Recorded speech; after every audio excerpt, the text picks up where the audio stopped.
It originally started with a black pearl is very rare and unique. And someone had said to me one time, it's very rare, they've never had a hairdressing go up there, so it's very rare what we do.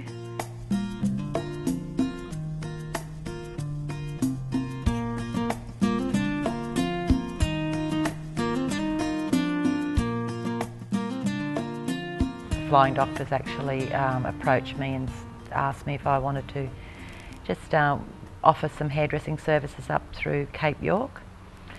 And we started about 6 years ago and it just escalated from there.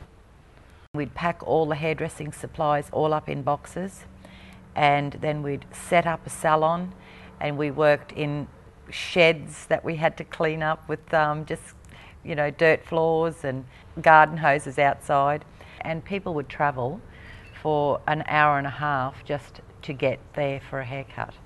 They look at it, they're better off travelling an hour and a half for a haircut or a colour rather than having to travel probably 12 hours to the nearest hairdresser. And then my husband found a truck for me and he decked it all up and made a salon for me. We had some sponsors come in and generously give us some help as well. So I'm self-sufficient when I do go up there. This is the part I don't miss, all the packing and unpacking and moving things about and putting it back. And my big support is my husband. He does come along with me as well, sometimes.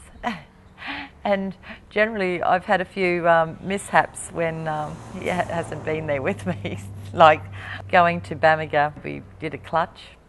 The roads that Gloria's travelled through to Lockhart with this little truck she used to go through water probably up to the axles and hope that she didn't get bogged, or otherwise she got towed through. 37 creeks there is to get into Lockhart.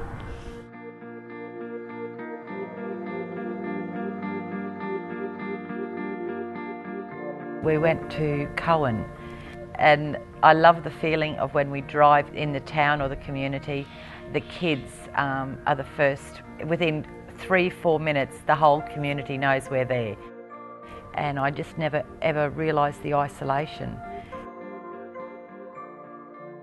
I was just so touched because we're doing people's hair and then getting up off the chair, thanking you so much, and thank you for this service, and being able to have a talk with my customers and find out about their life as well, from where they come from and how they end up, living in such a remote area.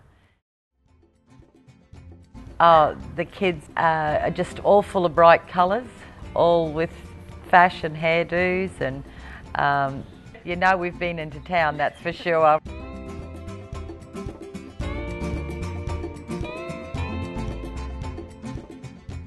So I actually had a young Islander boy from York Island. He learnt his hairdressing on the road. I think it touched his heart, the look on people's faces, the appreciation. And he said, I want to do this, I want to make people feel good. And he did.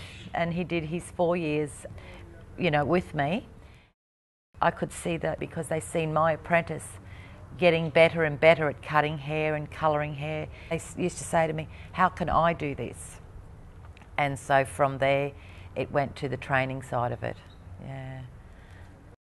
I had a very successful outcome in Cherbourg, and I taught 14 young girls and boys Certificate 2, and then I took them to Toowoomba TAFE and I worked through the Toowoomba TAFE there. So that was for 8 weeks, and 6 of those out of the 14 have relocated from their little community and gone to Toowoomba TAFE full time to become fully qualified hairdressers. They want to go back to Cherbourg and open their own salon. So that was really what my ultimate at the end would be, is to see girls train from the community and opening up a salon, especially like Cowan or, Weeper. Yeah. I just wish I was probably 10, 15 years younger, because there's so much I want to do up that top.